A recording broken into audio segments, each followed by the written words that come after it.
Roy has never lost the modesty which in his youth was his most engaging trait. I know I'm not a great novelist, he will tell you. When I compare myself with the giants, I simply don't exist. I used to think that one day I should write a really great novel, but I've long since ceased even to hope for that. All I want people to say is I do my best. I do work. I never let anything slipshod get past me. I think I can tell a good story, and I can create characters that ring true. And after all, the proof of the pudding is in the eating. The Eye of the Needle sold 35,000 in England and 80,000 in America. And for the serial rights of my next book, I've got the biggest terms I've ever had yet.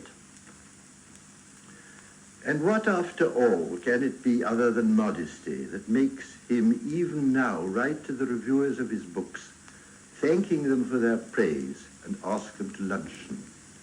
Nay, more.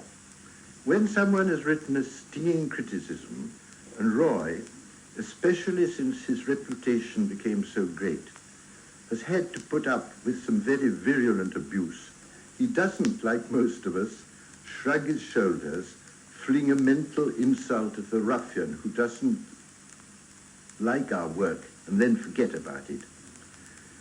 He writes a long letter to his critic, telling him that he is very sorry he thought his book bad, but his review was so interesting in itself, and if he might venture to say so, showed so much critical sense and so much feeling for words that he felt bound to write to him. No one is more anxious to improve himself than he, and he hopes that he is still capable of learning. He doesn't want to be a bore, but if the critic has nothing to do on Wednesday or Friday, will he come and lunch at the Savoy and tell him exactly why he thought his book so bad? No one can order a lunch better than Roy, and generally, by the time the critic has eaten half a dozen oysters and a cut from a saddle of baby lamb, he has eaten his words too.